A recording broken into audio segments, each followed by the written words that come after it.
Good morning. I am setting things up, and I probably need to, by the way, if you're not signed up for Trendspider, crazy, I've got to turn on my do not disturb, but crazy call yesterday I had with Trendspider David from Trendspider. And he showed me a strategy which is incredible, which I'll be displaying. Actually, I'll be displaying and telling you guys what it is in a little bit. But, yeah, so crazy. How to read the chart. Yeah, this is great. This is David's... David Yoakum, and you, Zephan, you'll be able to see I can pin this one too. It's great. Oh no, pin message. It is a great, if you want. I mean, just he wrote it in 2022, and if you want to follow him on Twitter, let me see, where is his Twitter? Let's go to Twitter, and I think it's Yoakum Trades or Yoakum Charting. Yoakum. Let's see, David Yoakum. There he is. Yoakum's Charting. I'll have he's got his own website. He's just fantastic. I wrote to Trendspider. I couldn't believe how good he is with charting and Trendspider and things of that sort. And we went over, and Zephan, you'll love this. I mean, we went over, I've got a new algorithm.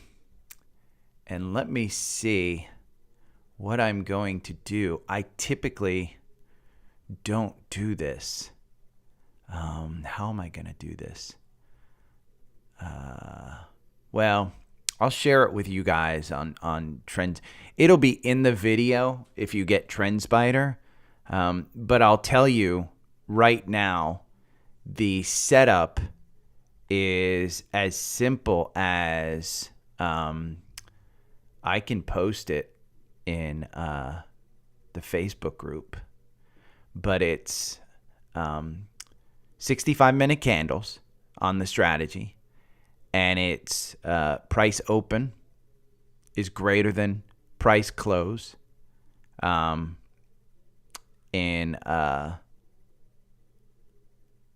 8 EMA. So 65-minute price open greater than 65-minute EMA 8-0 close. And I've got to play with this a little bit, but essentially here's the deal. And I posted this on Twitter last night. TQQQ. If you just go back to January 3rd of this year, and this is the entry. So essentially you get in here at what, 1682, somewhere around there. You sell it at 1782. It's a 3% loss when you sell it here, but you get back in, and again, 65-minute candles, and there's a reason for 65-minute candles. Trendspider loves 65-minute candles because, and why is this not playing? Because there's from 9:30 till 4. If you break it up, 65-minute gives you 7 exact candles for the day. And that's why they like it. But you can see it gets you out during the day. It's a day trading strategy, and we've tested it on bots. Now, the difference is here's, this just from the beginning of the year, TQQQ. And it's got you in at 2136 yesterday. So it includes some of the remember how this works. It's just, you could run this as a bot. but your max drawdown is 30%, and it's crazy good. But that's over 1,000 I'm sorry, the chart, 9.45%. So from January 3rd till now, 9.45%. If you would have just bought TQQQ, you'd be up 2.59%. So let's look at something like XOM in this one. If you would traded it just for the year, you're down 2% with this strategy. You're up 2% with just buying the asset. Typically want something that's a little volatile, more volatile than that, like, for instance, Tesla, you're down 23% for asset performance. Why is this not running the way I want it to? Let's do it over 1,000 candles, since that's typically what I do. Tesla, you're down 34% over 1,000 candles. This strategy, you're up 23%. So crazy day trading strategy. And by the way, Tesla's up 7%. Roblox, another crazy stock. This one, you buy and hold, you're over 1,000 candles, you're up 26%. This strategy gets you 24%. So picking the right stock in this one is fairly important. But if you can determine a pretty good trend throughout the day, like let's look at Google for this stock. Over 1,000 candles, you lose 7%. But buying and holding, you lose 9%. Devon Energy, which is fairly, you lose 21% versus you losing 11% just buy and hold over 1,000 candles. Again, it's 1,000 candles. But if you have Trendspider, you can test this one. I mean, it looks great. Specifically, I like it for TQQQ and SQQQ because, and the reason I say TQQQ is when you test 7,000 candles, which is a deep test, TQQQ, buying and holding, and 7,000 candles is typically, I think, about 5 years. I think that's what it is. But it's, and you can add certain things to this criteria, which is great. But the performance over 7,000 candles of TQQQ. Oh, I can't take your phone call. I need to text somebody. Hold on one second.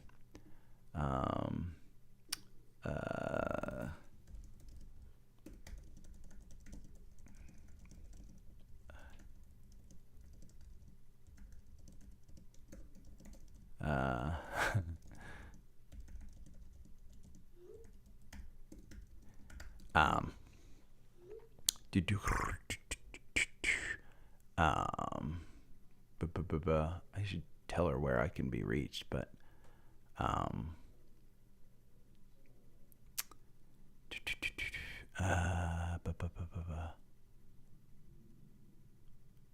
waiting for a reply back. It's awesome. And I'm going to do my scans, but sweet. I'll call her later. Okay, remember, hit that like button. I forgot to hit the like button, so I'm going to hit the like button right now. And let's get into some scans. But that's the strategy. And if somebody wants me to explain the strategy, I will do it later after the podcast as well. I will probably do it during the podcast. But it definitely needs some finesse.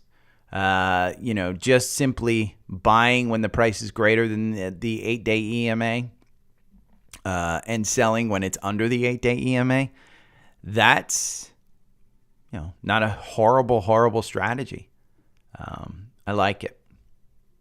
But it definitely needs some finessing. There might need to be an RSI condition in there. There might need to be a number of candles passed because you can't see it down below because I typically hide this, and I don't want to change my screen setup because then it's annoying to try and get back into the screen setup.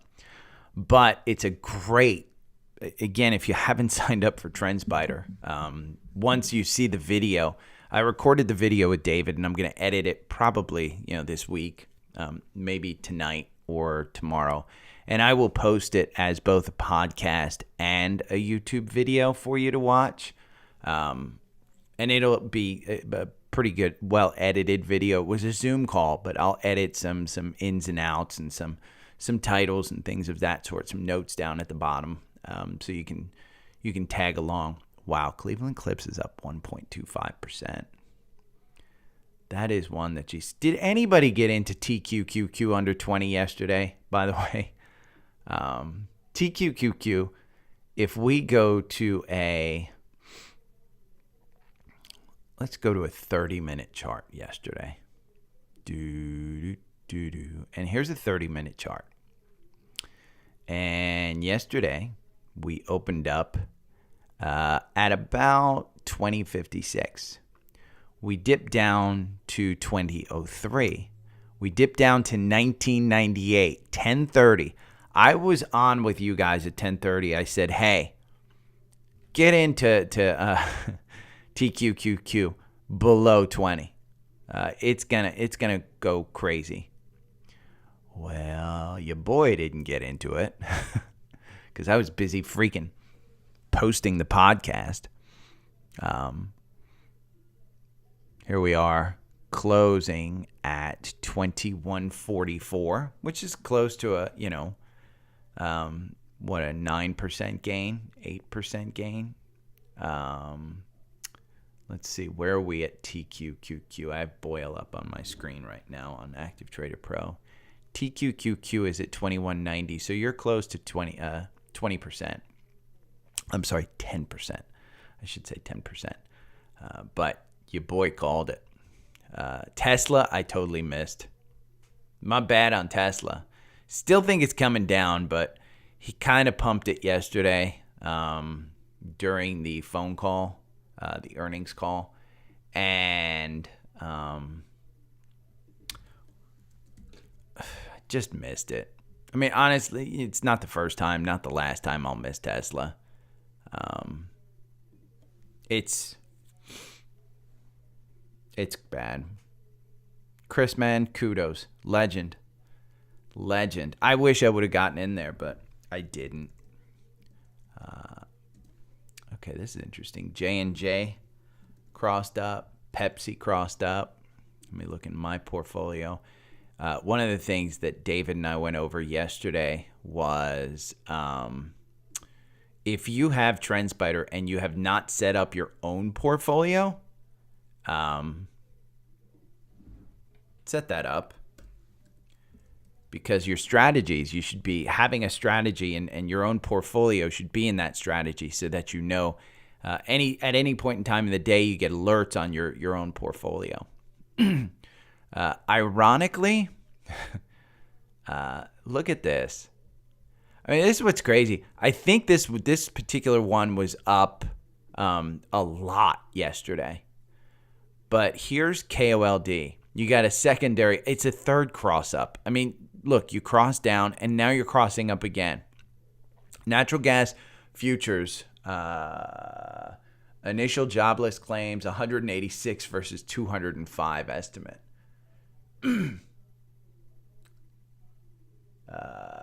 Wow, gross domestic product is hot. God, the market. This Fed meeting is going to be crazy. But KOLD, the natural gas futures are at like $3. I don't know how much lower they can go before we see a pop. And it's not a pop that it's going to go from $3 to $6. It's just Europe has endured the winter. You're almost in February, and their supply has been held up, so they've cut enough demand. The United States, we've been pumping out gas, so we're doing well too.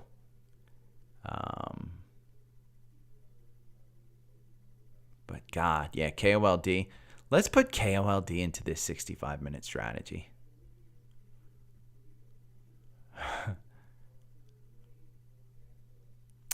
Okay, it still loses you money over 7,000 candles. But let's do a shallow one, 2,000 candles. Still loses you money. This is a big difference, though. Remember, this has been a complete, I mean, you had a complete collapse of KOLD. But this strategy, it loses you 1.97% over 2,000 candles versus losing you 65% with just buying and holding the asset. So, and I'm trying to look back. I don't even think this will look back 2,000 candles. It won't. Let's do 1,000 candles. The asset performance, 137% versus 23%. So you do have to pick the right stock here, because if we go boil over 1,000 candles, you lose 54% versus losing 93%. And see, it shouldn't be getting, again, we can probably write rules on this one. There's a pretty good 96% of the losers, 96% of the losers lose on pre-entry. So that's where we can customize this one, but that's interesting. We did have a cross up on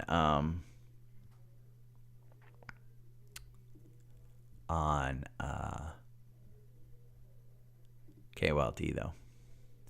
That's an energy in the energy list that I share. So let's look at the levered ETFs. UDAO.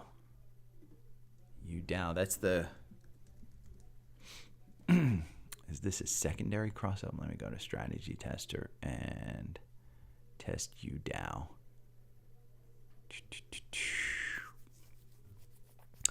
5931. This is the Ultra Pro DAO. You can see how it trades. But that's listen, I'd take that one in a heartbeat. 7% over a 17% asset performance. And the only reason the asset performance is so good over 1,000 candles, if you go back 2,000 candles, and this is my 4-hour algorithm. If you go back 2,000 candles, the algorithm performs 152% versus 36% for the, again, the deeper you go, my algorithm on the 4-hour performs better than most shorter time frames. And that's typically what I wanted. But morning, Bill, our favorite greenskeeper. Let me go over to Market Scanner. And we did levered ETFs. UDAO is one. Now we're going to go to the low cost Vanguard ones. Did any of these cross up? I don't think so. I did a little bit of a check, but wow, our freaking core portfolio is killing it in this market. I mean, over the month, I think I've only had a couple that were down. Not even significantly. Did I put J&J in here? I think I did, yeah. I have J&J.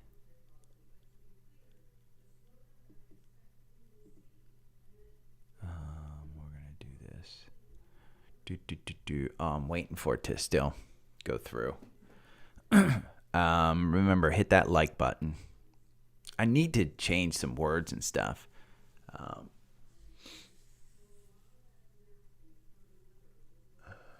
So continuing claims on unemployment were up. Dow futures aren't that much changed. They're up slightly. Okay, VYM crossed up. This is high dividend yield, which is a great, if I put this into the algorithm, this is the 4-hour algorithm because I do not want you day trading this one, but looking for an entry point. The asset performance gets you 18% over 1,000 candles, 16%. I'm sorry, the algorithm gets you 16%. The asset gets you 18%. But if we go to a deep one, 7,000 candles, which is essentially, 7,000 divided by 2 is 3,500. 3,500 days. 3,500 days. The asset doesn't perform as well. The asset gets you 279%. The algorithm gets you 202%. Your max drawdown is 13%. So maybe a little finessing on even my algorithm for this one. But remember, that's the great thing about Trendspider. You could actually create a strategy based on one individual stock. Say, for instance, you notice that after earnings, Apple continues, marks down every now and then. You can create a strategy for Apple. That's why, again, Trendspider is whatever effort you put into it. And that's what I like about it is for people who are really looking to take over their trading and their knowledge. It's not just a course. It teaches you about trends, mathematics, and things of that sort. XLP, which is the consumer staples, and XLV, which is technology, healthcare, crossed up. And look at healthcare, kind of probably going to use that 200-day at 131. Not a bad time to get into healthcare if we're going into a recession. But those are the spider sectors. Let's see, my own personal watch list, which is typically a little bit sketchier. AbbVie at 147. That's an interesting one. I'll put it up there. This has a great dividend. Probably was hyped up during the pandemic, if you will. If we go to a weekly, you'll kind of see, ever since March of 2020, it's been kind of on a steady climb. Just has that kind of, we've got, if this is a shoulder and this is a head, we may be in for another head and another shoulder. But 200 days down at 111. That's low. Okay, not owned.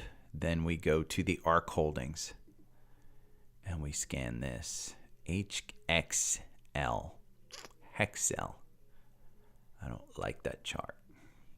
AVAV. I have to like the chart to get into some of these ARC ones. AeroVironment. Don't like it.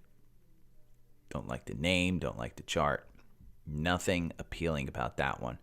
Okay, let's do the Dow 30, which I think is going to be J&J. And Pepsi. I think Coke is part of the Dow 30. I don't think Pepsi is. Might be. But I think Coke is.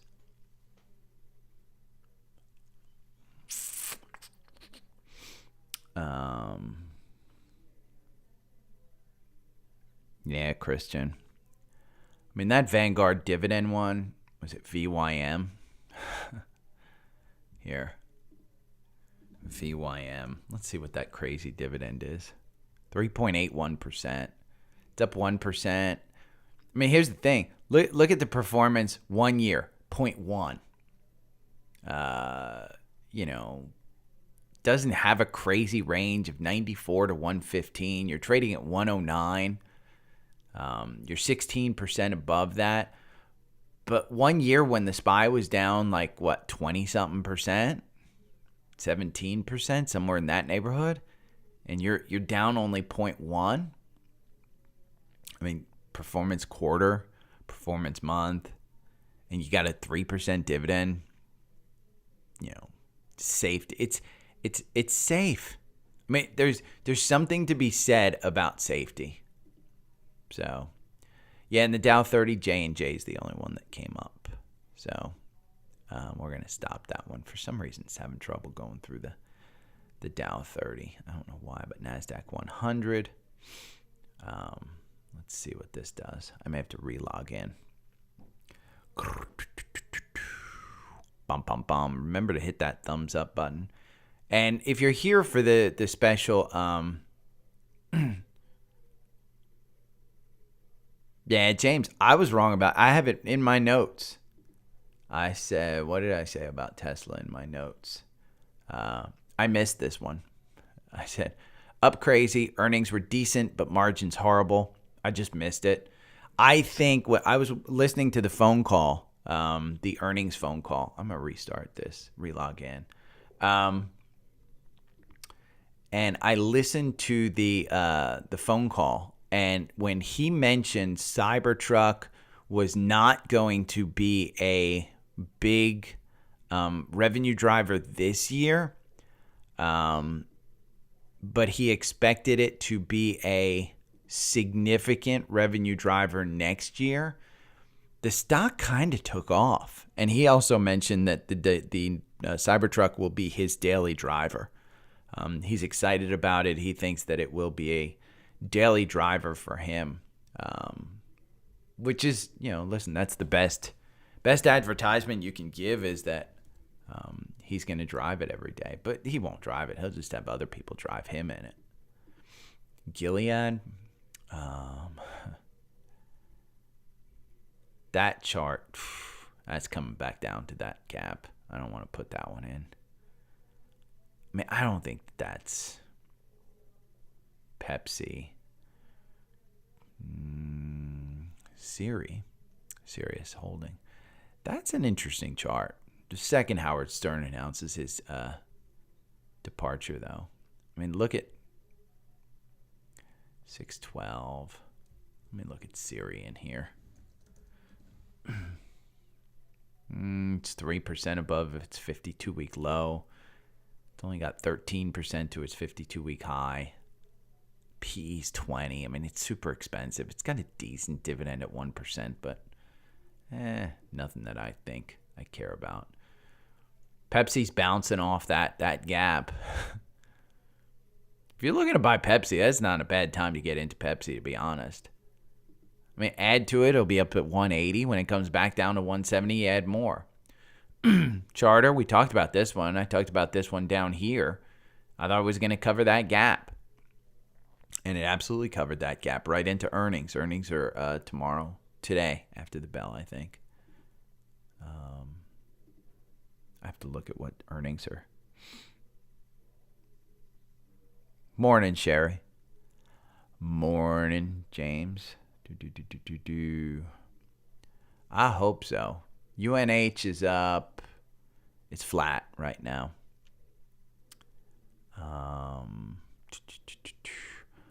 ROST, Ross Stores. I don't like that gap. That cross up. I don't like it. WBD, this is Warner Brothers Discovery. This could cover this gap here between 15 and 17. It's a secondary cross up, though. I mean, look at how high that MACD is. I'm not going to recommend this one. I mean, there's a time to buy this, and I just think you've run all the way up from 8 to 15. You've almost doubled your money since the beginning of the year. I mean, it's up almost 100% from the beginning of the year. That's just, I mean, it's too much. Too much. Although, you look at Tesla. Tesla's up. It was at 100. It's at 156.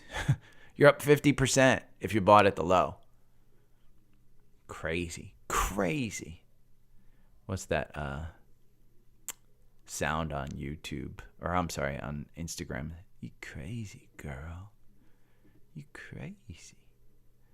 AbbVie, Gilead, which I didn't like the chart of. J&J, which I think is good. Pepsi, I think it's a good time to get in. Mondelez, I included just because we're in that ascending triangle. I think it's going back there. MasterCard, if we're heading into a recession, this is not one you want to invest in. Wow. That's just too high in charter we went over. I don't think building up your cash. I kind of I've got a lot of cash sitting on the sidelines. Not 30%. What am I at? I'm probably historically for me, 4 or 5% cash is like enormous. I am sitting at about, I'd say 12 to 15% cash.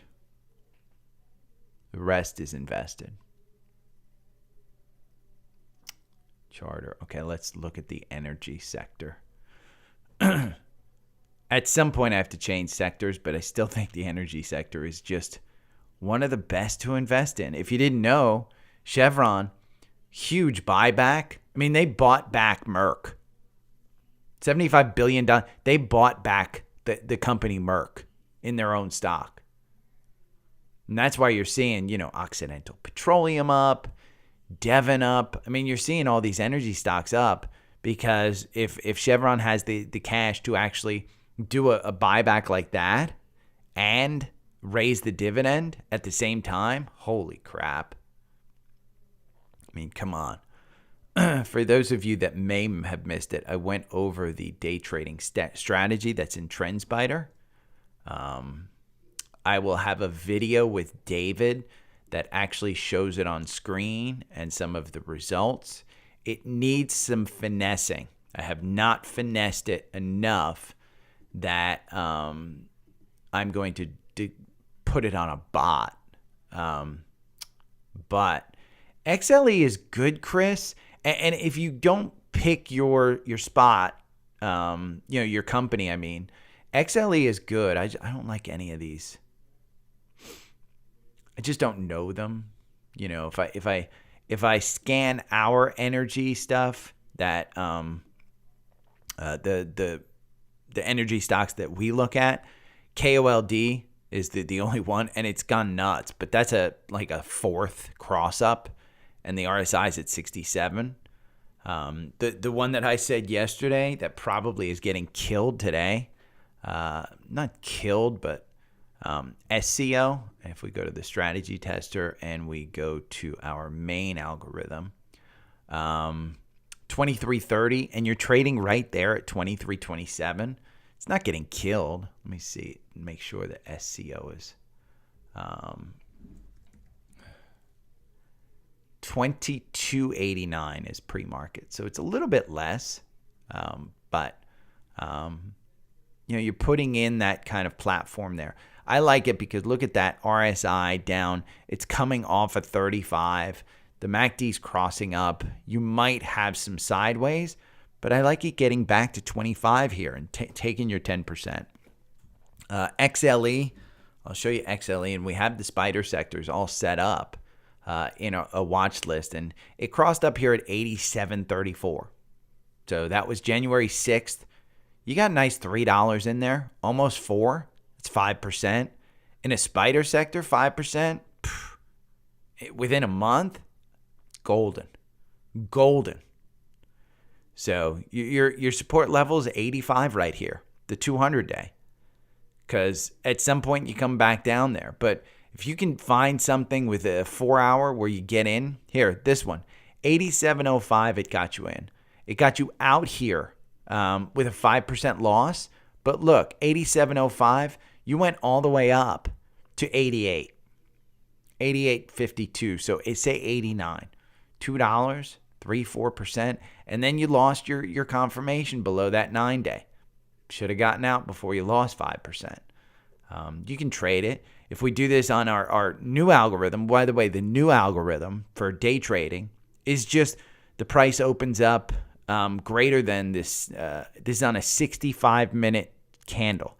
65-minute candle. So 65-minute price open greater than the 8-day EMA. The exit condition on a 65-minute candle is price closes below the 8-day EMA. Simple as that. Super simple strategy. If we run this on XLE and we do a deep, well, let's not do deep because it's, we should shallow candle. Your XLE is up 68%. Let me see. Strategy.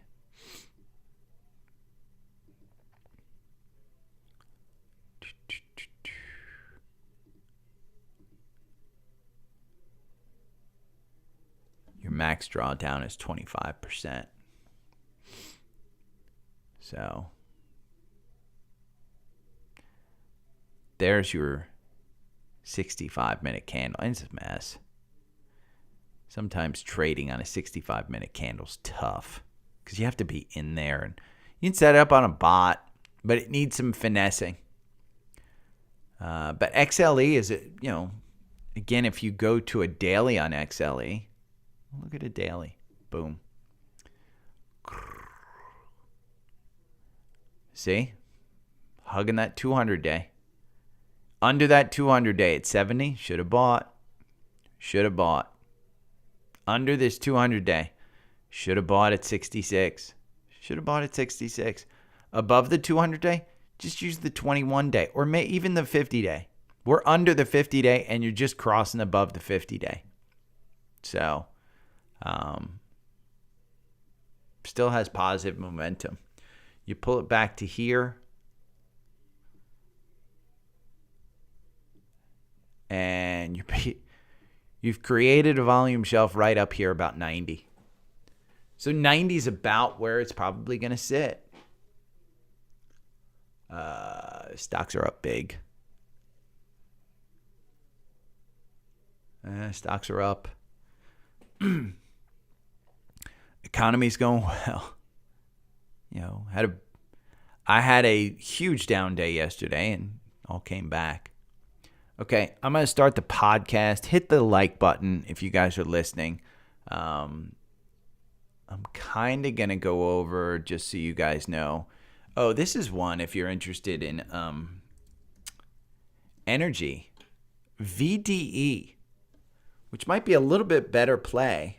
Let's do the 4-hour algorithm. Let's run it.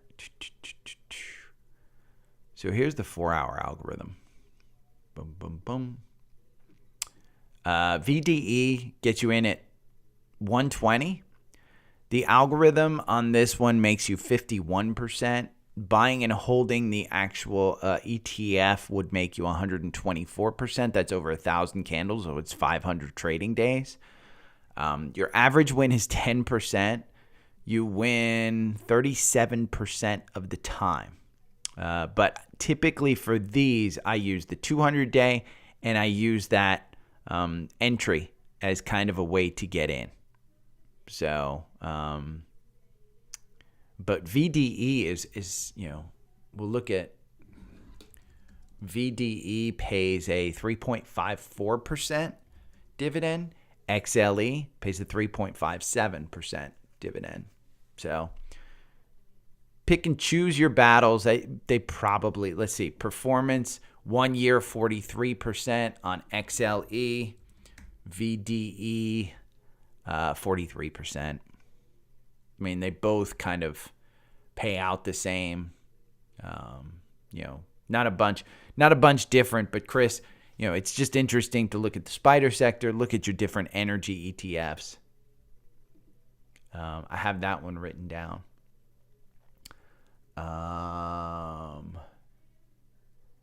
The top 10 stocks, I need to write this down. Rivian, Warner Brothers, Lucid, LCID, Team, Datadog, Amazon, Microsoft, and Baker Hughes, BKR. I think it's BKR. Let me just make sure. Yeah, Baker Hughes. So all of these stocks yesterday let me see. I posted it on Twitter. By the way, this is the guy I had a discussion with yesterday on Trendspider. Great. Yoakum Trading is his name. But Dominic Chu posted yesterday. Let me look. Dominator. Oh.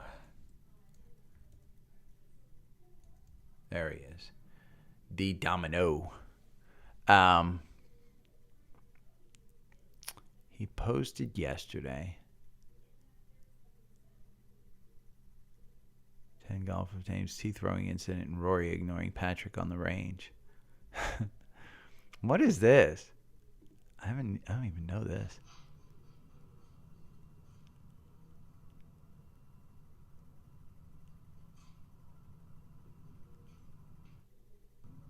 I don't even know what that is about. Dominic posted this yesterday. Yesterday was the 25th. I know he posted. Did he take it down? Here we go.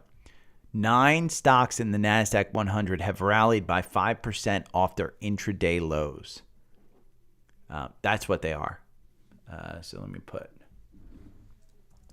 stocks rallied 5% off their intra lows. There they are. And I can get rid of that photo. And the nanny from next door just showed up. Hit that like button. But that's I'll go over all of those. VDE, new 65-minute strategy. Interesting as it works on TQQQ and SQQQ. I think it is a good scalping strategy. For specifically those two, I need to finesse it a little bit, but essentially that's a great thing. Tesla earnings. I'm going to start out. Okay, I know where I'm going to start out.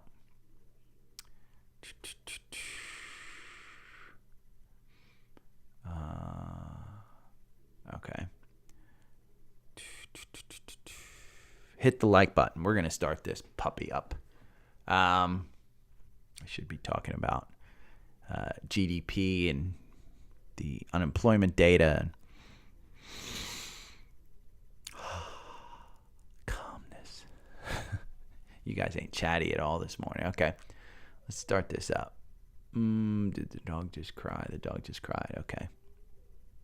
No, it's snoring. Oh, that's such a pleasant sound. Good morning. It is Thursday, January 26th, and I am on the air. I've been on YouTube now for about an hour, showing the strategy. I had a fantastic call with David Yoakum yesterday from Trendspider, and I'll be putting out that video. I just need to edit a little bit, put some titles in, put some notes in, put a little front end kind of thing in. But essentially, it's and it will be just an added YouTube video. I'll put it in as a special podcast. It won't necessarily be about stocks, but it's all about Trendspider. It's about how you can use Trendspider, and how I use it, and how David basically told me that I don't even know half of what Trendspider is capable of. Like unusual options activity. I didn't know that was a feature that Trendspider had. We build an algorithm, and this was what I was talking about in the private Facebook group and on Twitter yesterday. The algorithm is super simple, and we'll show it to you on the video. Super, super simple. The price of a stock opens. It's on a 65-minute chart, 65-minute candles, and there's a reason that Trendspider likes 65-minute candles. And that reason is well known. They like it because it breaks the day up into 7 candles. If you look at it, it's open up, I think, 6.5, 7 hours or something like that. But there's a large reason you can look at Trendspider. Just Google Trendspider 65-minute candles. You'll find the reason. And he says it on the video. But it's a 65-minute candle strategy tester. And just the price opens over the 8-day EMA. And the close is the price is under the 8-day EMA. Simple as that. simple strategy. Because it's on a 65-minute candle and my algorithm is on a 4-hour candle, this one reacts faster and you can use it to day trade. The great part about it is you can use it as a bot. If you have a strategy and you basically just want to trade it as a bot, say you put $1,000 in, you want to trade it, as a bot into a specific account. You have to have more than $25,000 in your account so you're not identified as a pattern day trader. But a specific account that you set up and you put $1,000 into and you want to trade it as a bot. You could do that with Trendspider. David goes over all of that stuff. He goes over how to set up your screens, things of that sort, some of the indicators that they use. I made a note on my notes. As traders, we sometimes get into a rut and we tend to just try and find something easy. And that's what my algorithm is. It's easy. Just sitting with David yesterday was crazy inspiring. It got me fired up to find new watch lists, create new strategies, and find new opportunities to trade. Again, I hope it comes out as well on video as it made me feel, because if you can't get the yearly subscription back on a strategy, I mean, just between the 65-minute strategy and my 4-hour strategy, I believe that you could make it back. And remember, it takes emotion, and I'll go over this in the video. Trendspider allows me to take emotion out of the trade. If you're ever unsure if you want to get in or out of a trade, these strategies that are back tested and prove, they take emotion out of it. And that was the whole reason of me getting into it. So look for that video later this week. I'll put it out as a video podcast as well on Spotify, which means you can listen or watch it. But it's a quick view. It probably would be better to watch the video because we go over everything that's on the screen. But I think you could listen to it in your car and get things out of it. There's a 7-day trial. Just remember, to get access to my particular algorithm, you need to sign up with the code DSP25 and send me an email, and I can set you up with it. You'll get access to my watch list. We go over watch lists, and he shows you how to scan for watch lists. They have thousands of watch lists out there that are built. Movers, shakers, ascending triangles, double bottoms, double tops. They have all of those things. I didn't even use them. I honestly, I don't use them. But this call inspired me to try and do it. Now let's talk about the nail in my coffin. I miss Tesla. 100% miss Tesla. Tesla is one that bounced off 100. I've been saying, hey, I think it's going down to 85. Their earnings yesterday weren't great. And let's be honest, they weren't awe-inspiring. It wasn't the Tesla of old where they just, crazy beat things out. But it is up 10% in pre-market right now. It's 907 right now. It is up 10%. Since the Twitter deal, Tesla is down 30%. So since he offered for Twitter back on April 14th, it's down 53%. Is it too late to get in? Absolutely not. That's the one thing you have to know about Tesla. It's still under its 200-day. What they went over on the I was listening to the call, and essentially Elon said, yeah, the Cybertruck won't be a significant revenue driver this year, which means he probably will do several deliveries this year. It'll probably be Q3, Q4. But he doesn't expect it to be a significant driver. He does expect it to be a significant revenue driver next year. And so that was key. That seemed to be pushing the stock up. New product announcements, things of that sort. I also think there is nobody that's even close to self-driving as Tesla. And I agree with him on that one, even though Consumer Reports came out and said that their features are number 7 in the industry. That's BS. I drive from Atlanta, New Jersey in my Tesla. There's no other car I would want to do it in. And I've driven other cars. Theirs is simply cruise control. Tesla's is on the highway as good as it gets. But I missed this one. Is it too late to get in? You've run up from 100 to 150. You're trading just under 160 right now.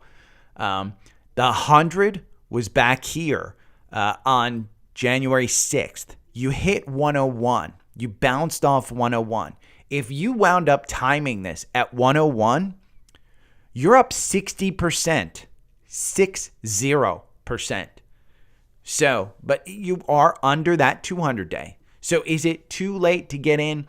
I don't think so. Personally, I'm probably not getting in if it does close above 153. And if it closes above 153, that's where on the daily, the 50-day is. If it closes there, I'm going to get in thinking that 200 is in the works. Again, if we're going into a recession, this one could get hit really, really hard. But I've always said once Elon finds a new Twitter CEO, I think it pops 10, 20% that day alone. Today, it's up 10% just based on weak earnings. Retail's coming in. Look at that volume, the daily volume that you're seeing. I mean, it's just, we've talked about it before. Volume drives price. So this is one that I completely missed. I sold out in December. I think I sold at about 120 or so, somewhere in that neighborhood, maybe a little bit lower, but it was significantly down from, I sold down from where it is today, and I haven't bought back in. I sold for a gain, so I can completely buy back in whenever I want. But yeah, I missed it, completely missed it. Let's talk about 9 stocks yesterday. Rallied 5% off their intraday lows. One was Rivian. I put in RV. Let me put in RIVN. Rivian is one that bounced up 5% off its, I'm trying to put in, I can't type, boomer alert. Rivian, here we go.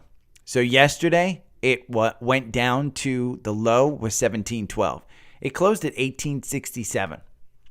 So 5% off. Again, it's going to wind up being up today. I don't have this in our, honest to God, I think with the price cuts, Rivian's going to have problems. I think the Cybertruck may come out at a significantly discounted level because I think he's going to use the stamping machine. I think he's going to be able to cut the cost.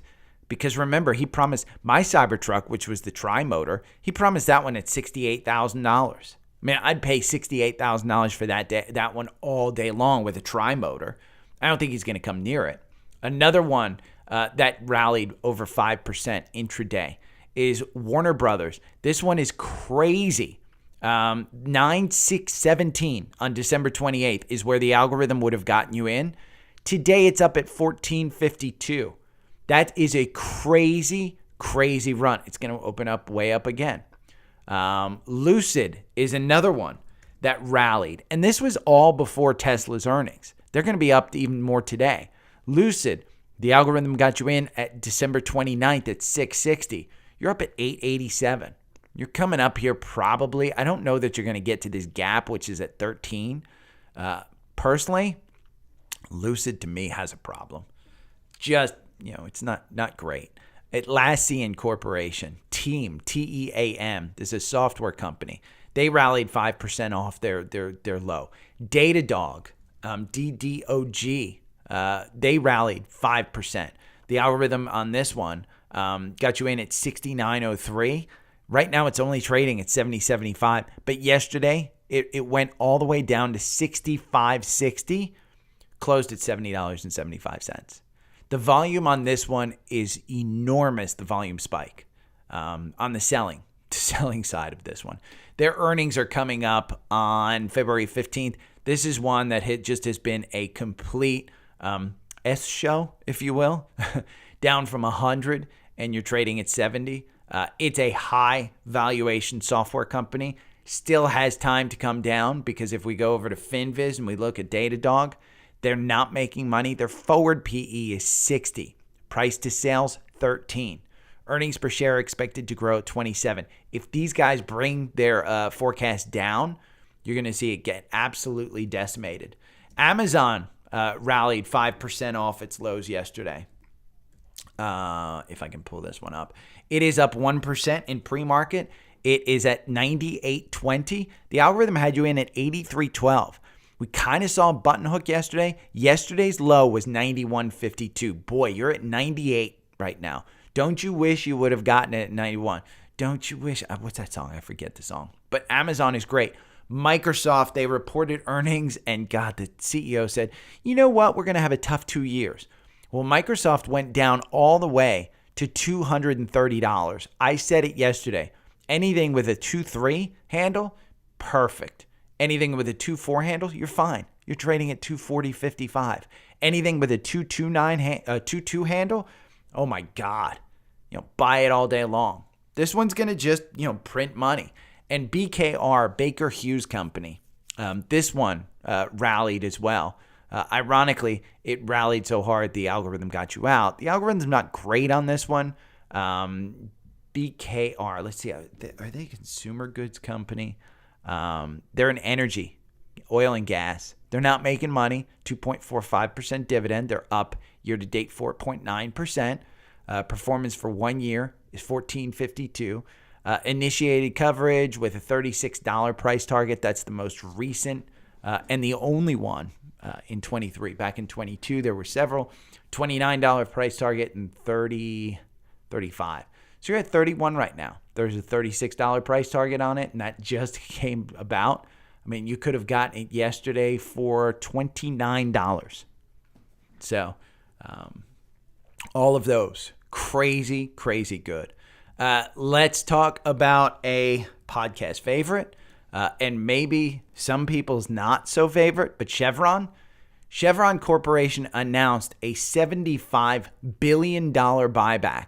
$75 billion buyback, and a dividend increase. They're going to shoot up big in the pre-market. I do not have this in our core portfolio, and the reason I don't have it in the core portfolio is because it's been so expensive. They announced this prior to their earnings on Friday. They will announce earnings on Friday, and I guarantee you it's going to be huge. Yesterday in the morning, it went down to 176. Let's see, CVX, I think it's at 185 somewhere in pre-market. I'm looking at active trade. Yeah, 185 on pre-market. It closed at 179. But they have let's see, CVX. Let's look at some of their fundamentals. Their PE is 10. It's expensive for an energy company. Performance for 1 year is 40%. So far this year, they're only up 0.23%. It's a 3.17% dividend. But you can read all about things. January 10th, Mizuho downgraded. But they downgraded from buy to neutral, but the price target went from 185 to 200. You tell me how that makes sense. January 6th, Bank of America's buy to neutral, 190 to 191. Exane BNP Paribas, neutral to underperform, 190. And that was December 14, 2022. This one downgrade from HSB Securities, buy to hold at 177. With a $75 billion buyback, this is a $200 stock. So their ex-dividend date is February 15th. Just can't say it enough. I think this one's one you stick in your cap. I wish I would have gotten it sooner. You can see if I move to a daily chart on this one, and we just go back, every time it gets close to that 200-day, just buy it. Energy is one of these resources that Exxon is another one. They're up 1.49%. You can see that dip, that candle dip is just one of those errors. That was the bad data. But you're seeing this one, yesterday it dipped down to 111. Today it's trading at 114. Their earnings are coming up next week, January 30th. So I completely expect these companies, Exxon will probably follow Chevron. They're just making a lot of money, Let's talk about one that was touted as a short squeeze. And I probably have to go to Active Trader Pro to show this. But if I look at a daily on this one, Maybe we'll go to a 2-hour chart because I want to show you what kind of happened with WISA. And there was a pretty good insider analysis of this one. And WISA had some volume here. And you can see it opened up at 16 cents. Its high was 19 cents, which is a really good percentage move in a 2-hour candle. That's 2 hours. Yesterday, you see this spike right here, and it moves from 16 cents to 22 cents. And then you see a kind of tailing off. Well, supposedly, there was a kind of concerted effort to pump this one before they announced dilution. And WISA, I believe that they announced that they will, I believe that they announced that they will actually dilute themselves and distribute more stock. So this is a semiconductor technology company. I'd say get out of it. I don't think it's in a short squeeze. I don't think it's going to move up. And a lot of that is rumor. I don't think that there's been anything specifically out there that this is something that's going on. But I wanted to bring that one up because I think some people have been doing it. Excella Technologies, this is one that might be in a short squeeze. I've got to do more research, but look, I mean, you can see the volume just pick up on this one on the 4-hour chart. It's just crazy how much volume has currently been going into it, but it hasn't moved. It hasn't gone up. This is one that I've heard is a day trader. But Excella, let me look at Active Trader Pro real quick just to see do I have any information on short. Short, December 30th, it says 18.3%, and they've been probably doing pretty well. Let's see, 1 month. Because the shorts have been doing well. Yeah. On December, it was trading around, looks like around 8 cents. Today, it's about 7 cents. They just don't have enough, they don't have enough volume and stuff to make me sure that it's going to pump like it did here back in the 11th of January. Pumps all the way up to about 11 cents, all the way from 8 cents. Pretty good move. One that did beat earnings by a lot, 8% in this quarter, is TSCO. And let me look to see where they are in pre-market. TSCO is Tractor Supply Company. They closed at 213. It is now trading at about 222. And so you can see from this chart, you've got an ascending triangle that you broke down going into earnings. They're basically going to be up in this neighborhood, up at the top range of this ascending triangle. It closed at 213 yesterday, and it's opening up at 222. Really good 4 or 5% move right now. It bounced off this 200-day. I thought it was going to go down here. If you haven't been to a Tractor Supply store, I sometimes will use them for dog food. And the reason is I can save $4 or $5 on a $30 bag of dog food. That's a big deal. Their CEO was asked this morning, who's your competition? And he said, it's pretty much everybody. They do big on dog food. They actually sell clothing. Think of it as a dollar store. They took the dollar store model and they basically build cheap shell kind of stores, and they open up all over the place. Their e-commerce business is pretty good. I've had some issues where I order e-commerce. Typically, I have used them in New Jersey, not necessarily here in Atlanta. They are a bit more rural than Atlanta. In New Jersey, I know my parents in New Jersey, ironically, they live in an area in New Jersey that is a bit out of the way, but it's becoming not necessarily out of the way. But this is the number 3 best performing company in the S&P. So it's one to keep an eye on. I've had my eye on it since about 150s. I haven't bought into this one. I'm not a big believer in their model because I think it just, kind of like the dollar stores, just takes margin out. Their PE is 23. It's always been expensive. Their dividend is 1.72%. Performance over 1 year, they're down 1%. Year to date, they're down 4.96%, but that's going to change today because they'll be back up to where they were in the end of the year, about 224, 225. Upgrade from Exane BNP Paribas, neutral to outperform. They have $260 price target on them. So you probably still have some decent move in this one if you wanted to get into it.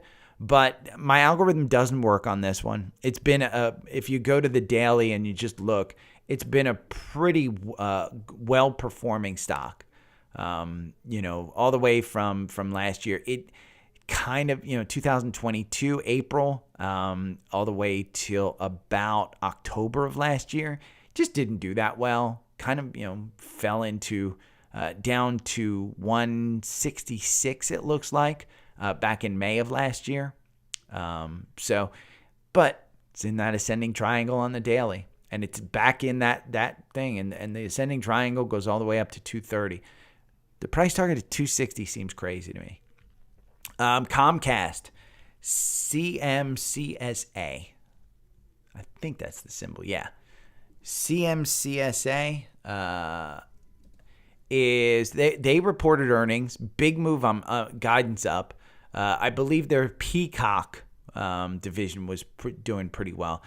They had a big pop right before, during. It looks like it went all the way up to 42. They're kind of coming down now. 39.50. Their PE is 34. It's expensive. It's a growing one. I didn't particularly like working for the company. I worked for them for a little bit. I do like their Peacock though. Peacock they do well on. MKC, which is McCormick and Company. This is the spices. Right before earnings, you had a buy-in here at 78.18. Let me see it's MKC is the symbol. And this is one, if you buy like cinnamon, I think I buy their cinnamon and stuff. They're trading at 76.10. So it's slightly down, but it's below where the algorithm got you in at 78.18. Look at their earnings. And when you look at them, MKC, McCormick and Company, their PE is 30. It's super expensive. Initiated coverage, $94 price target. I mean, the price target on this is way out of range of what it is. The PE is high. It does have a 2% dividend. Performance for 1 year down 5%. Performance year to date down 5%. Performance for 1 year down 17%. Their earnings per share over the next year is expected to grow by 8%. They did have some problems, and they provided some outlook that wasn't phenomenal. But I think you could play this one back up into the 80s if you wanted to buy it. Again, if you buy it, if you use it, I bring it up. There's the $75 billion buyback. AAL, American Airlines, they pre-announced that they were going to blow it out, and they blew it out even more. Let's see where AAL is right now. AAL closed at 1626. It's at 1654. You have this gap where they pre-announced at 1550 to 1588. So you've got crazy good volume on this. You have the earnings. The MACD's kind of crossing down. I think you may come down at some point in time to this 1548. It's well above its 200-day. I just can't see it staying up here. But if you invested in this one in the 12s, kudos to you. I mean, you've got, 20% on this one? I don't invest in airlines. I trade airlines.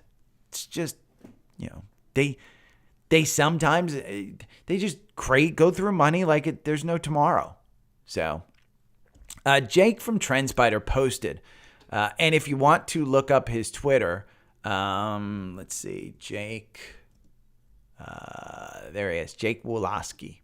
And he posted on Twitter about NVIDIA. And let me see, he's been posting quite a lot. But here's NVIDIA.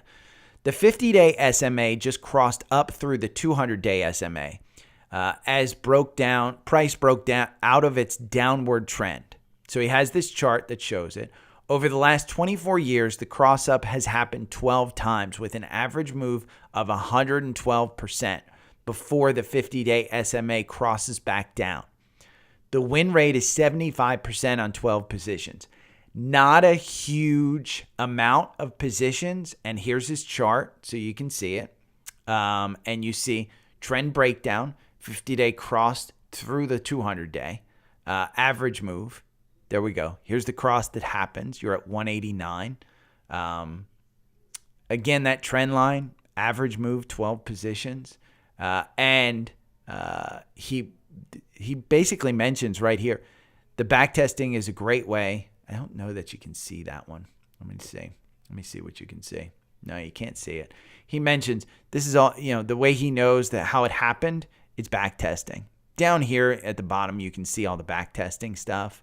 I can't move it, but if you go to Jake's Twitter, you can see all this. But I wanted to bring it up because in the algorithm, 147 was the buy. You're at 198 right now. I know I brought this up, and I know I said, hey, I think it's got more room to go down here to cover these gaps. This is like Tesla. I missed it. 100% I missed it. But I wanted to bring that up because if the win rate is 75%, it's not a bad thing. By the way, I found out yesterday, I guess my podcast is now sponsored by Honeycomb. Honeycomb cereal. Like your boy didn't need Apple Watch fat shaming me. Now they're tempting me with cereal. God. And our local greenskeeper, Bill Murray, wants me to go over CCAP, Crescent Capital. And let's look at this chart. I'm going to go and look at some of the fundamentals. The chart's really good. I mean, if you would have bought here January 3rd at 1329, back up to the 200-day. And the 200-day, it looks like just from this short time frame, it plays with that 200-day. So I don't know that I'd necessarily buy in right now because that 200-day, specifically here, March of last year, it looks like that 200-day was playing pretty well resistance. You broke over it here, but you couldn't hold it. August 15th all the way to September. So 1 month you kind of went above it. Let's look at the daily. But if you got in at 1329, Bill, kudos to you. You got this gap up here between 19 and 20. Let's see from the fundamentals. Can you go back there? Look at that RSI on the daily. You're at 70. And look at that MACD. You're kind of just crossing it. It does seem like it took this gap here from a dividend down. So the dividend was paid out on December 29th. Your 50-day is starting to move positive. That's a good sign. But that 50-day, the last couple of times it started to move positive, it hit that 200-day. If it's going to hit the 200-day and the 200-day is going to come down, my guess is you would probably come to a volume shelf. Your volume shelf really at 14.11 right there. So I don't see a lot of people from this point holding. Let's pull it back a little bit. If you pull it back here to January of last year, that's a long way to go. But you do have a majority of people who are holding up here at 17. So that could be a magnet for it. But let's look at some of the fundamentals here. So your PE is 17, financial asset, pretty expensive for a financial asset because we can go to Goldman Sachs and they're 11. We can go to Bank of America, and these are just financials that I know, 10. So CCAP is a little bit expensive. It does seem they have an 11% dividend. I mean, that explains, the money that coming out of that gap that back there, 11% dividend. Forward PE is 8. The monkeys, August, Oppenheimer, $20 to $19. You're not even up at $19, but you're at $14.78. Probably, you've missed a little bit of it. It looks like November, there's your third quarter. You don't have, let's see if there's any insider stuff going on. May 23rd, they bought here. The largest, they're in hundreds of thousands of dollars. So it's May of last year, but they're buying at 16 and 17. That tells you the chief financial officer, the CFO, the vice president, the controllers, chief compliance officer, senior vice president, CEO, they're all buying at 16 and 17, and you're trading now at 14, might be a good opportunity to say, hey, it's above that 9-day. I don't know that I would necessarily, what would scare me off is this 70 RSI on a daily. Just thinking that it's got to pull back some. And at these prices, a move back from 1478 to the 9-day at 1435, not huge, but you may know a little bit more about it than I do. I don't think you're out of the realm of possibility of this going back up to 16 though. And if it doesn't, you get an 11% dividend. If it goes back down to 13, you get an 11% dividend. So I don't think this is one bad one to hold. So probably not a great one to risk a ton, but yeah, I like that one. I may think about that one. CCAP. Okay, so for our scans, ones that crossed up on our algorithm, J&J crossed up 169.51. I told you if you can get this at 168, anything below 170, I think you're good. I think you just buy and hold it. It's a great company. Think of this as your savings account. J&J gives a good dividend. They don't have a crazy multiple at 23 because these guys continue to pump out dollars, and it has a 2.67% dividend. Performance for 1 year, it's up 4%. Yeah, it's 9% off its 52-week high of 186. It's 8% off its 52-week low of 155, and then going back down to 155. Unless there's some type of scandal. That's what you always have to worry about. Another one that crossed up that is in the NASDAQ, I think, or New York Stock Exchange. It's on our core portfolio. It's Pepsi. I told you that I think it's going to cover this one. Seems to have bounced off it. Add to it at 170. You're not doing yourself any favor by kind of holding out for 164. Again, if it's a long-term, I consider these long-term buys. Buys and just hold. Pepsi's a good one. Another one that crossed up is our favorite KOLD. And this is a third, fourth, fifth time cross up. If you're in this at $17, you're now trading at $52. That is a just legend status if you got in here at 17. Let's see. Are people still holding at 17? Even, I pull it back here. There's not a lot of people holding. The majority of people holding are at 20, and you're almost 3 times your money. Crazy, crazy good tray. In our list of levered ETFs that trade, UDOW, which is a ultra pro of the Dow, 59.31. This one doesn't do great on the algorithm. Just realize that. The algorithm here, you make 7%. Buying and holding the UDOW, you make 17%. Your average win, though, is 11%. 36% of your times you win. Now, under 200 day, I would have told you, buy UDOW at 40 because it's all the way up at 60 right now. That's what? 50% move? So, and that's just since October. But that was at the lows. I'd say wait for it to be under the 200 day. I think you may get up to 62, 63. I don't know that you're making a 10% move on this one, but it has that cross up. I wanted to bring it up. If you're in here at 57, you're doing pretty well. Another one, Vanguard. One of our Vanguards crossed up, and this is the high dividend yield, VYM. I don't think you're bad in getting into this one. 109.97. The 200 days right at 105. So if you want to wait for 105, wait for 105. But you know what? VYM pays let's look. They pay a 3.81% dividend. You're 16% off your 52-week low. You're 4% off your 52-week high. It's high dividend. If we're going into recession later this year, just get this one. Get yourself a 3.81% dividend. I mean, it's almost as good as a bond because as long as they pay more dividends, you might see even more companies paying more dividend, and this one might actually go up. XLP, our sector fund, consumer staples. This one crossed up at $73.32. You're trading at $73. You could probably hold on to this one. It's right at the 200-day. It's using the 200-day as support. Broke down to 67 back here in October at the October lows. I don't think it's anything crazy. If you want to hold consumer staples, go and look at what's in consumer staples. XLV, which is the healthcare, which is good for those of us who got into United Health. This one crossed up, and it crossed up at, it got you out, but it crossed up again, about 133. You've kind of in and kind of out. The algorithm makes you 22% on this one versus the asset performance is 14%. So this one has some pretty big moves up and down, but I think you're just going to use it. The worst case you'll do, I think, is you'll come back to this 200-day at 131.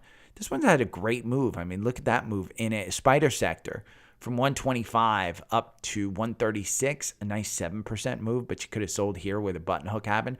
Ever since then, healthcare has just been down. UNH is one that I just bought at 485. If you didn't get in the 480s, you're out of your mind. Twice, it's been down there in the 480 level. This is the bad data. The low was 480, but it only got down to about 485 both times. It's above the 9-day. You're kind of just moving up. That death cross that happened, it's not going to happen for long. That 50-day is going to move up on that 200-day at about 520. I just hold it for long. I might add more to it. But XLV is one that just crossed up. Another one in the healthcare that was a kind of, I'd say pandemic loved one. And the reason it was because it had a huge dividend and it was trading just below 100. If we go back here, it crossed up at 147.79, but it's still under the 200-day. It's under the 9-day. The 50-day is moving down.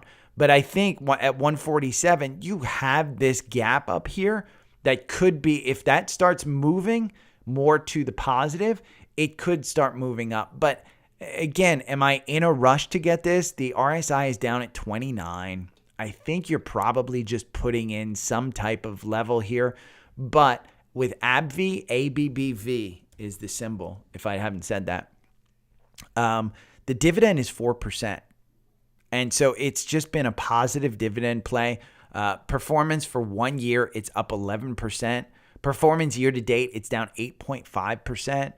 Some of the monkeys that cover it, Credit Suisse, $170 price target. Atlantic Equities, they've got a 162 price target, and you're trading at 147. So I do think that there's an opportunity here if you want one with a pretty good dividend. Mondelez is one that came up in, I think this was the NASDAQ, if I'm not mistaken. But Mondelez is one that came up at $65. It's clearly bounced off that 200-day. You've got an ascending triangle that isn't currently in play, but it could be. And if you come up here to about, $68, 4 or 5% move. But Mondelez is one. It's a snack company. MDLZ is the symbol. It's consumer defensive confectionaries. 2.37% dividend. The PE is high, 28. Year to date, it's down 2.48%. You're 18% above your 52-week low. You're 5% below your 52-week high of 68. So, do you buy it? It's a little bit expensive. Probably could come down. But these things do well in a recession. So, it's a pretty defensive company. So there you go. That's your thing. If you want, remember to listen to, watch out for the Trendspider special that I'm bringing up. If you made it this far, rate the podcast. Just hit the like button. If you're listening on YouTube Live, hit the like button. Subscribe. I need to make comments only available to subscribers.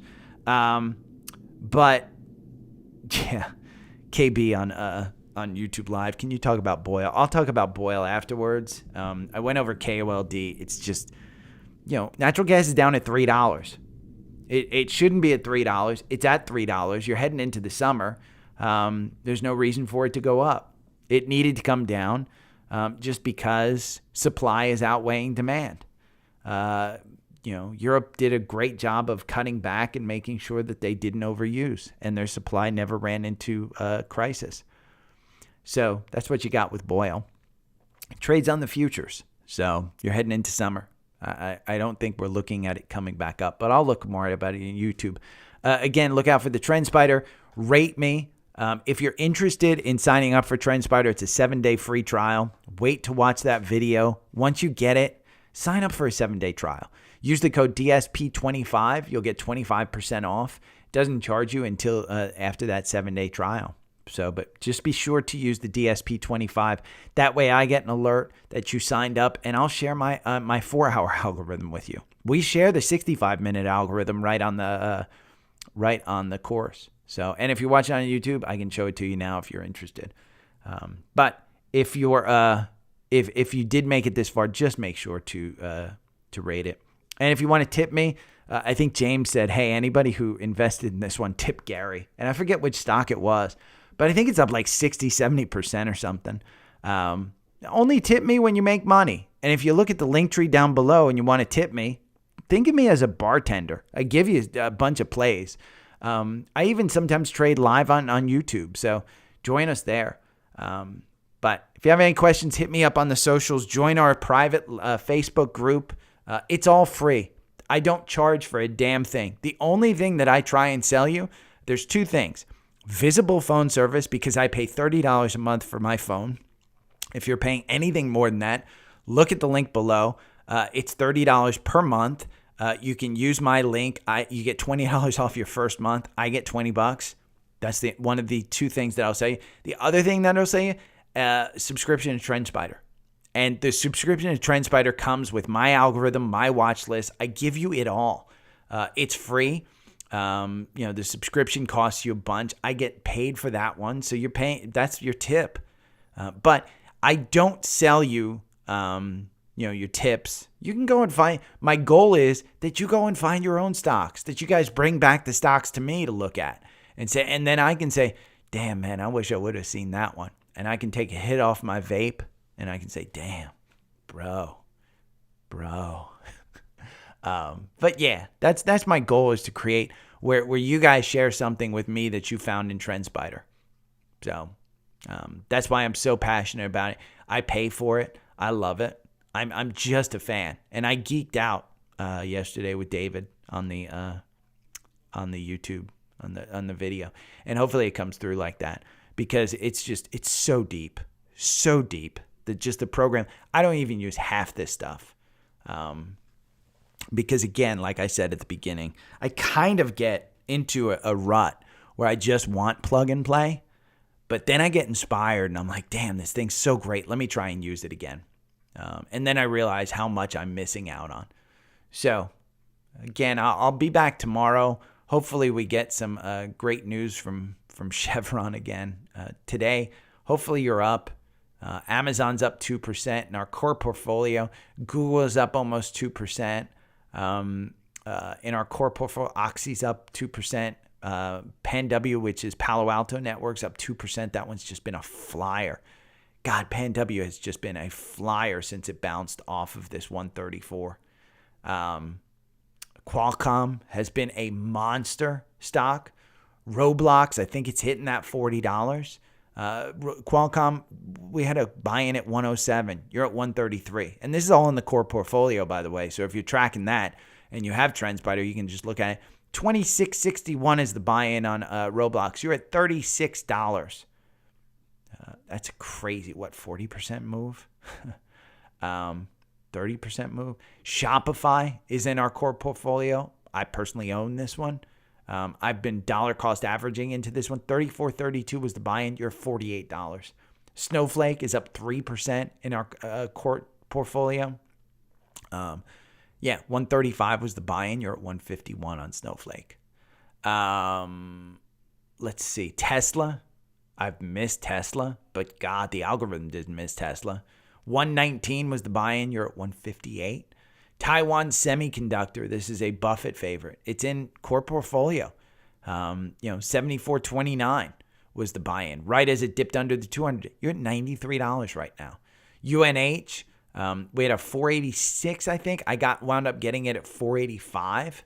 484.74 was the latest.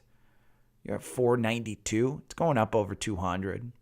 Exxon. We can do XLY, which is consumer discretionary, different than the consumer staples, which is XLP. XLY is, I personally own 129. You're at 144. Exxon, 115. God, this one has just been a monster to buy and hold. I personally own this. I think my average price is $35, but you had a buy in here at 110. You're at 115, and it's still going strong. So energy sector is my big one. But if you have any questions, hit me up. Those are just some of the examples. And I just went down Trendspider. If you have Trendspider, be aware that you should have your own portfolio in a watch list. If you don't know how to set up a watch list, hit me up, hit Trendspider up, set up a watch list with your portfolio. You need to be watching that, and you need to have a close eye on it. You can set up alerts. You have 100 alerts in the elite service level. 100 alerts. So, okay, take care. I'll talk to you guys tomorrow. Export song to disk. Okay. Bro. Okay, so Boyle. Let's look at Boyle. We'll look at a live chart of Boyle. Doesn't make a whole lot of sense to go back too much on Boyle, but Boyle is Boyle. It is down. Is it up or down today? Let's see. It is down 11%. It's not that it can't catch a break. Boyle just trades on the futures. I mean, it's a triple levered ETF. You got to expect big movements in this one. So, for instance, let's go back here. We'll go to Safari View. And I do need to massage this one. This is our algorithm with a 65-minute candle, which uses the 8-day EMA to find entries and exits. Now, Boyle is one where, that's XOM. That's not, we don't want that one. We want Boyle. Although that was a pretty good chart to look at. So this one, this 65-minute candle, we probably for Boyle have to trim it down even lower. But you can see you've lost on all these trades. Big money you've lost on all these trades. So, and you got gaps all the way down. All the way down. At some point, these gaps wind up getting filled. Now, here's the thing. Do they get filled with a reverse split? Whenever these things get under $10, the pro shares always winds up doing a reverse split. So let's see if we can bring it back. I'll bring back a daily look at this. Because look, I mean, there's no reason to invest in Boyle whatsoever. Look at that trend. Even your daily has a gap here at 27, which was, pretty interesting. Look at the volume. I mean, the volume's up. The Bollinger Bands are syncing up. But, your RSI is down at 27. The price has just come down. Again, it's a triple levered ETF. So, you're in reverse. I mean, KOLD. KOLD is so overbought right now. It is ridiculous. I mean, you're coming off of 76 on the RSI. Right now on the RSI on KOLD, you're at 75 on today's 65-minute candle. Right now. That's crazy. It is overbought beyond belief. If we go to a daily on this one, and just look at it. You're at 72 on the RSI. You don't buy on anything over 60. Yeah, I think it's 60. It's at 70. Don't buy anything over 70. I mean, 70 to 30 is kind of the no man's land. So it's nuts. It's crazy. The market just take a downturn. The Dow did. I don't know why. Energy did. There we go. They were super quiet the entire time. Super quiet the entire time. And something set them off. I love you both. And this is when they were happiest. Hey, come here. No. Hey, I love you. Okay. JELD flip resistance into support. Looks like a banger to 17 at least. Earnings look good. And what's JELD? Let's look. D-Man coming through with his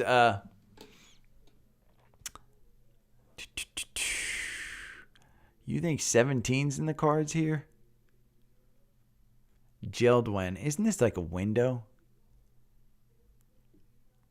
This is on the 65. Let's go to the 4 hour.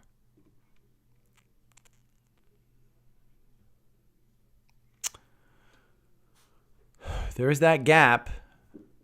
I mean, you're above the 200 day.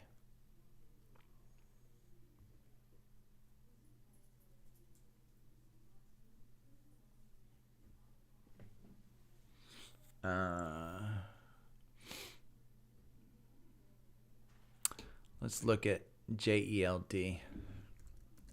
What are their fundamentals at? It's expensive PE for industrial company at 19.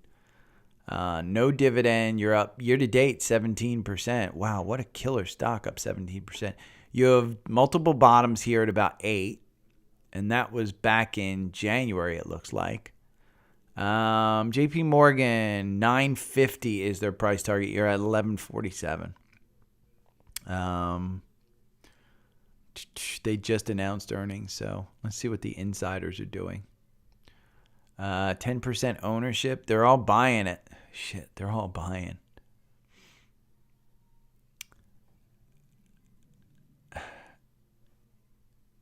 That's crazy. How is that? Oh, that's the number of shares they hold total. Okay, these are the numbers bought. These are the dollar amounts. The big money's coming in at 19, 20, 13. Looks like they bought more here at 13. Anything over $1 million, I think, on this one. Sale at 20. So my guess is that 20 is probably a target price for most of these people. Total Creek Asset, man, they bought a ton at 24, it looks like. God, these guys have to be. And they're not selling. They're holding.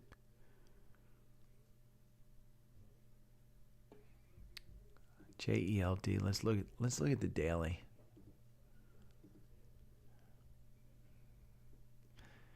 So it hasn't reached its 200 day for support, or I'm sorry, resistance. You can see back here when people were buying January 2022 at 20, it used the 200 day as its resistance level. I mean, it hasn't had support over the 200 days since June 2021. Let's look at the weekly.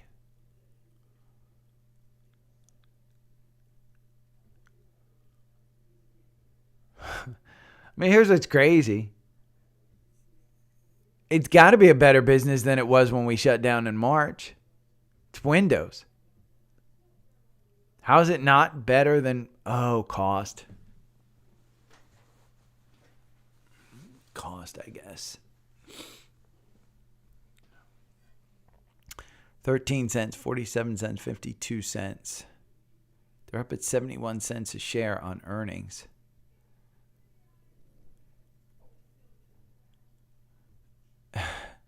This is what's crazy. They surprised the market with 54% better earnings in November. And the stock still didn't do shit. Yeah. That's what it seems. Probably China. Because I think a lot of windows are made over in China and shipped over here. By the way, if Boeing touches 200, gets under 200, I don't mean to get off that one, but if Boeing gets under 200, buy all day long. The MACD has crossed down. The RSI is coming down. But in my algorithm, the moving averages have to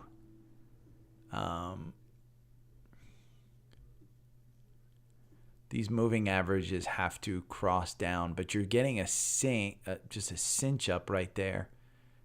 if it hits 202, comes down to this 50-day, I can't imagine it comes down to that 167. I may put a buy-in on that one. But let me go to Active Trader Pro. Let's see where... Hey, your TQQQ is doing incredibly well. I got to restart. Yeah, I was seeing AT&T at $9. I said, no freaking way. See over here, this stuff. Let's move this to 52-week highs. Let's see if we can trigger this to actually start up. I think I have to reinstall Active Trader Pro. But I am going to go to...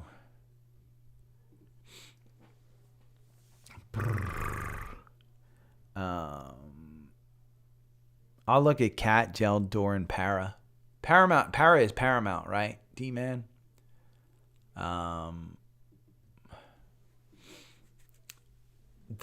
That along with Warner Brothers has just been crazy. 126. Yep. There we go. Upload. We're going to add in transition. Let's put in walking shoes. What does walking shoes sound like?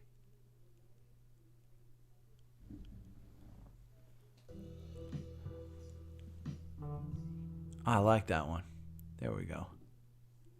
Walking shoes. We'll add an ad. I don't even put freaking ads in all my, I could break up the episodes and double my ad take. Because it does seem like I keep listeners. Oh, boy. Oh. What am I going to name this one?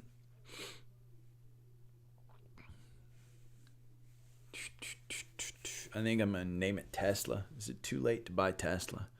Because I don't think that it is. It's time for my eye appointment. She left me a voicemail.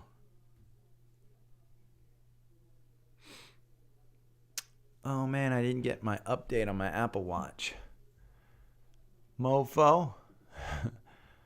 Man, let me restart. Well, I'll restart this. Let me get over here. And then quit Active Trader Pro. No. And then let's try restarting it. Boom. Isn't Door, isn't that next door? The place where every Karen likes to fight? The home of the Karens, I think, is what I call next door. I'll tell you a funny story about next door. I had kids. There was a group of teenagers who came around at 3 o'clock in the morning and started knocking on doors rather loudly in my neighborhood. And people were complaining and saying that they were going to shoot these kids and stuff. And I wound up having video of it. Mason and I, okay, I'll look up door. But I had video of it. I posted it on there. Man, the comments from some of these, like, I'd assume parents, I don't even know, about killing kids and let them try that on my door. Sorry, I posted the video just saying, hey, if you recognize these kids and these are your kids, maybe have a talk with them because it's not a safe thing to do. In my time, I don't know that I ever knocked on anybody's door or woke them up. I was never that rude. But prankster at malls and stuff like that, yeah, I've done stuff like that. TSLA up $1.04. Masonite International Corp. Okay, now it's moving. Let's go save the episode. And then I'm going to put in copy put in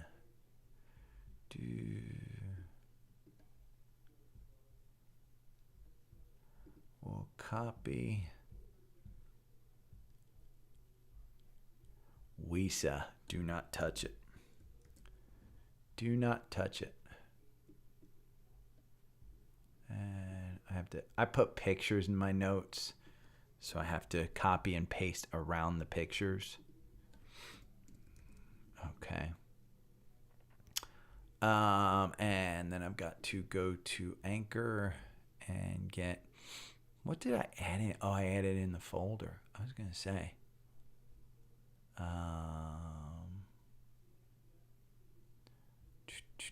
Episodes. We're going to go to this. We're going to take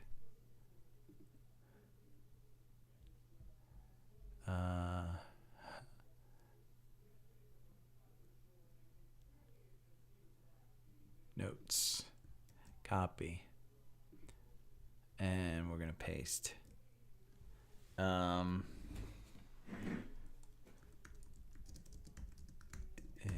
Too late to buy. 126, 23, market update. But I focus on, let's see, Tesla.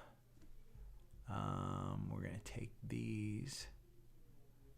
We're going to copy these.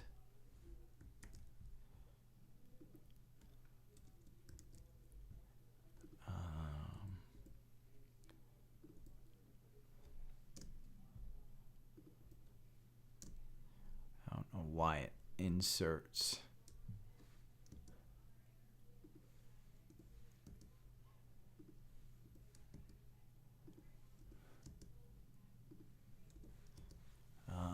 Okay, VDE, there we go. I'm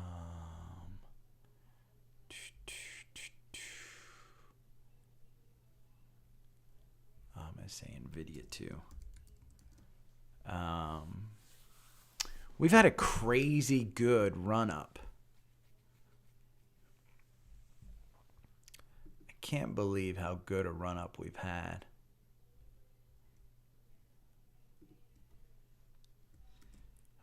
Okay, and I'm going to publish.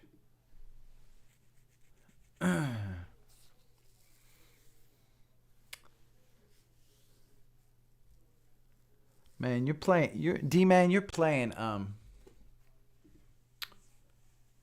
options.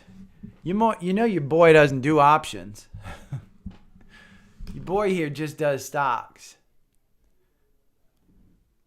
I'm old, man. I am boomer age. Not boomer, but options scare the fuck out of me, to be honest. Let's look at TQQQ, SQQQ. I like that 65-minute strategy, by the way. If anybody wants it, just let me know. If you have Trendspider, I will share it with you. But it does need some finessing. I think I'm going to use some RSI, maybe some candle stuff. But I promise, anybody that wants it, I'll share it. I am not about charging you guys for anything other than things you'll actually use that will make you better investors, traders, anything. Okay, NVIDIA. We'll keep that in.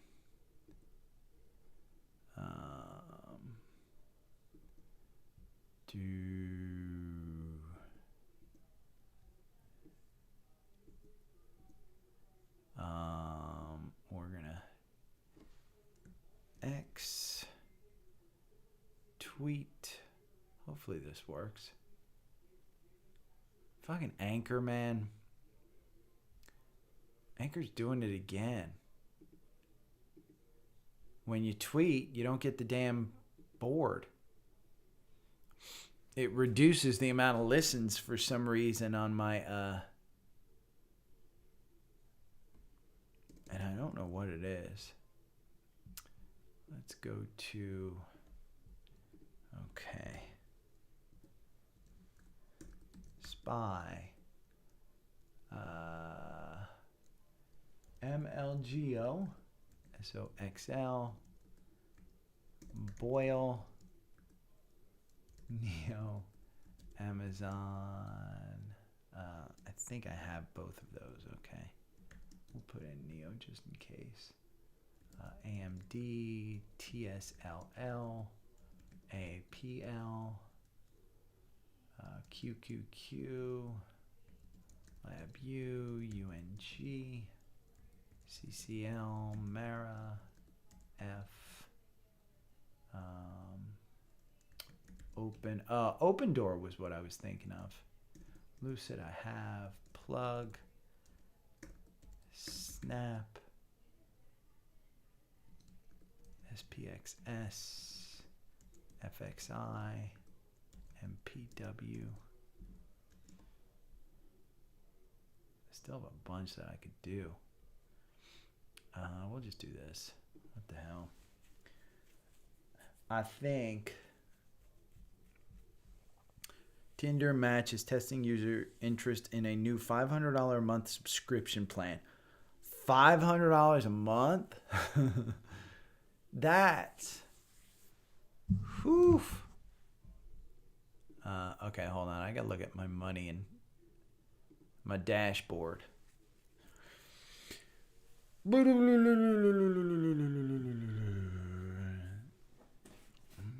Yeah, covered calls. Covered calls is a good strategy. If you own the stock, place the covered calls. And usually you can just get that premium and do crazy out of the money stuff.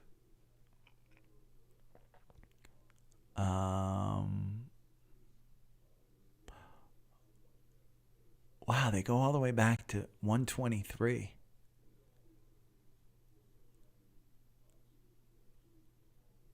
For some reason, so the three most played episodes yesterday, people listened to yesterday. Yesterday's episode, the day before, 125, 124, and 123. God, and people went all the way back to 120 on the 23rd.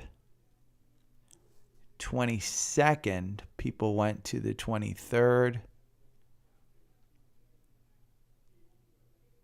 How's that?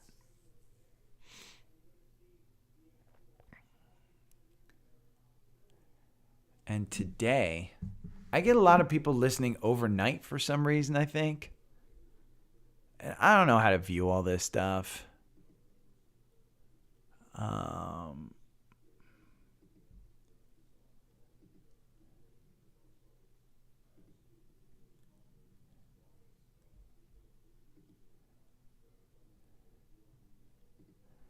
And I don't know if this is real or not.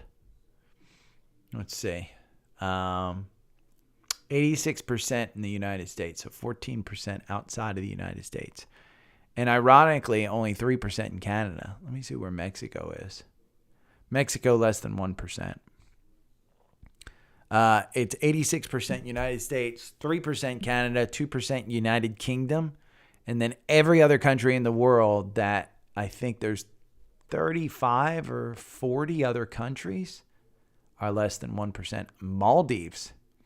I have one person in Korea listening. Oman, Tajikistan, Guatemala. I got one person, less than 1%. Bermuda, Kyrgyzstan, Ghana, U.S. Virgin Islands, Iran. I got somebody in Iran. There's a country called Jersey.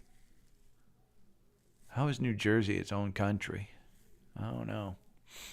75% on Spotify, 17% on Apple. Google is 2.1. Other is 4.6. Nobody listens on Google. The majority of you are between 35 and 44, 30%. 24%, 28 to 34. Only 5% of us are 60 plus. I'm in 21%, 45 to 59. So 5% of you guys are 60 plus. You guys are awesome. Here, I'll share this with you. That's who listens. This number is awfully low. You females need to share with other females. I talked to some of my friends about this. Females just aren't engaged. Okay, I'll be right back.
Okay, indices check.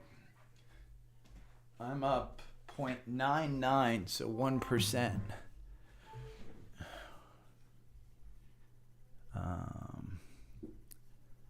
I'm up 1%.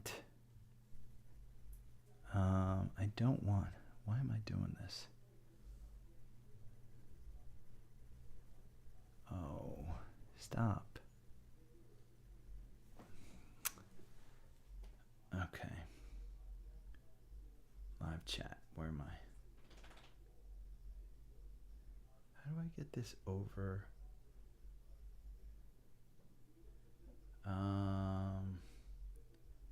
There we go.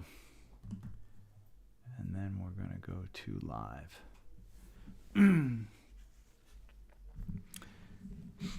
Sherry, that's what I'm saying. You need to share it. I need to go call my friends and tell them. Indices check. I am up 1%. I am underperforming the NASDAQ. 1.2%. So I'm down. Looks like Boeing's at 210. In our algorithm, this is what's crazy.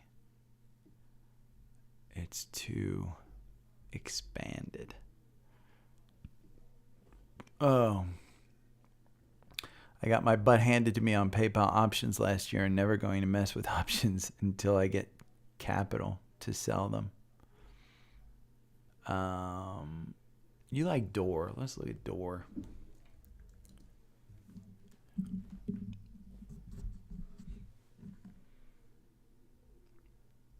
Here's what you have to know, D-Man. Getting in and out of positions, you got to have a core portfolio.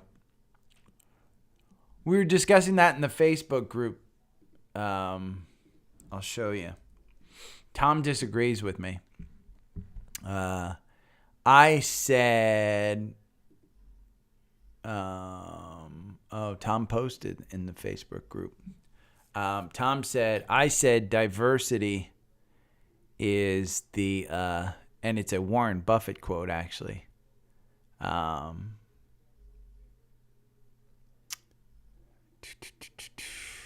Here's the candle. This is crazy. 12% versus 23% on TQQQ. And that's the strategy. Oh, and here's the honeycombs I was talking about.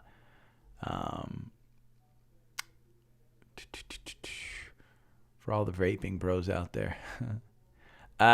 If you have more than 35 positions that you're invested in, scale that down. Diversification is the enemy of performance. That's a Buffett. Tom disagrees with me.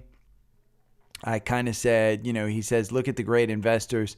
They all have incredible amounts. My point was, the incredible investors, how many people work for them? You don't have anybody managing more than 35 positions at a Wall Street firm.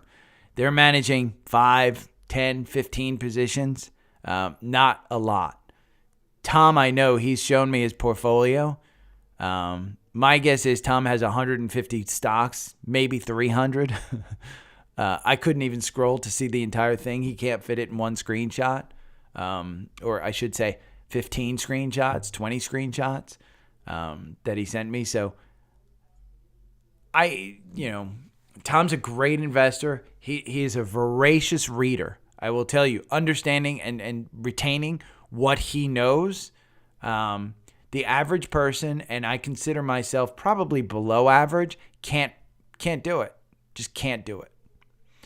And my point is, if you got, and D-Man, it sounds like you may be in this, if you've got a core portfolio where you've got, say, 20 or 30 positions, which is, by the way, if we go over here, let's see, 1, 2, 3, 4, 5, 6, 7, 8, 9, 10, 11, 12, 13, 14, 15, 16, 17, 18, 19, 20, 21, 22, 23, 24, 25, 26, 27, 28, 29, 30, 31, 32, 33, 34.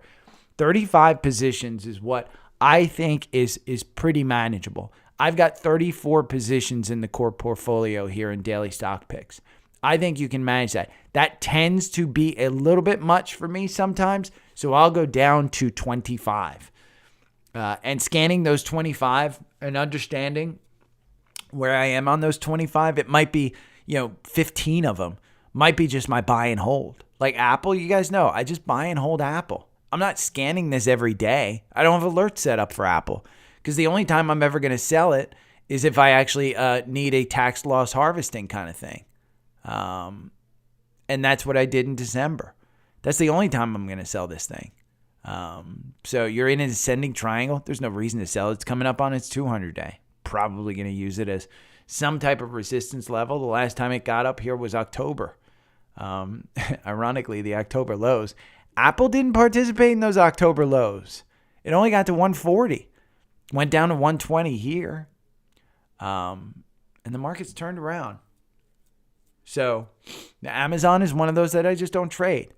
But my point being to Tom, I just don't think somebody with a full-time job, I don't even have a job and I can't handle that stuff. But somebody with a job, I just don't think you can handle a significant amount of stocks. Specifically, if you're actually trading stocks, if I'm day trading or even swing trading, there's no more than 2 or 3 that I'm currently in that I'm swing trading. Like, for instance, SQQQ, I should probably be out of it, but let's look at it in this. Because I tried to time it. Yeah, see, it got me right out. I held on to it. I'm at $40. I think I've lost about 10% in that one. There was one yesterday. Let me look at my notes that I was going to get into that I really liked. SRTY. This is the ultra short of. Yeah, but see, it's lost. It's down below the 9 day. No reason to get in there. There was another one though. Jackie with NU. I'm gonna go over these on the Friday recap. Look at NU. I mean, Jackie brought that up yesterday at about $4. It's at $4.26. It's pushing up against that 200 day. Got this gap in mark here. But that RSI is just way too high. I wouldn't do it. Boeing was one I was going to look at. Let me see. Yeah, Boeing was one. I was going to buy Microsoft more. But how much do I... Oh, hold on. I'll tell you how much I have in Microsoft. Let me look. I'm up 1.3%. Ooh, market did pick up. All positions. Let's look at Microsoft. Microsoft, I currently have... Is that current? Where's my change percentage? Current value. I currently have $98,000 worth of Microsoft. So, and that's down because I did sell. I think did I sell some? Hold on. I need to look up my activity. Activity. Let's see it. I would have sold it out of this, I think. History, past 90 days. Oxy, UNH. SPAXX. Teradyne, Ruth. Proterra. I did sell Microsoft. I sold $50,000 worth of Microsoft. I was going to say I thought I was over. So I've reduced my position in Microsoft significantly. Even though it's in my core portfolio, I took some gains. And what did I sell it at? Hold on. Activity. Let's look down. I sold Microsoft at...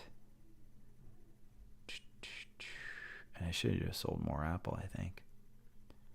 Where is my Microsoft sale?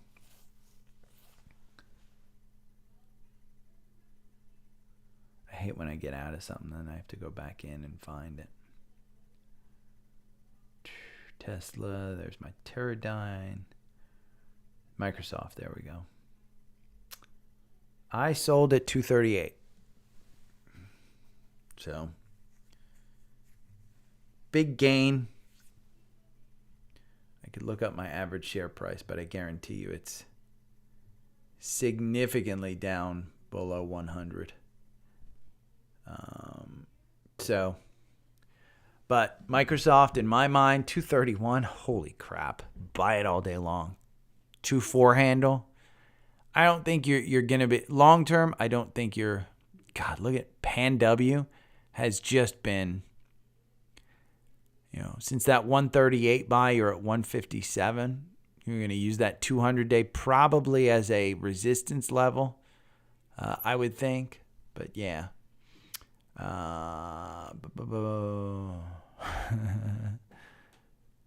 Yeah. D-Man, that's perfect. It's exactly what I try and teach. Let's see what Tom is suggesting we buy now. See, Tom has 10 different stocks that he would buy versus yesterday's 10 different.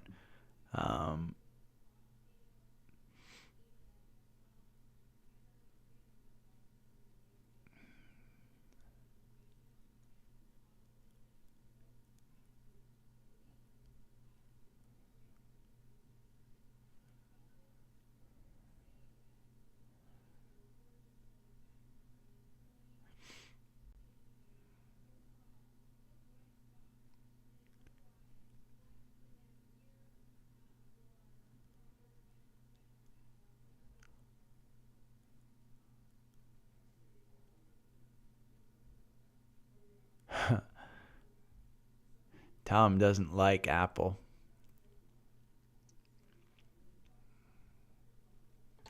Here's my feeling on Apple.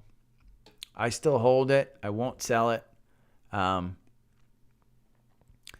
We're in that ascending wedge. We've outdone it. It's up here at the 200-day right now.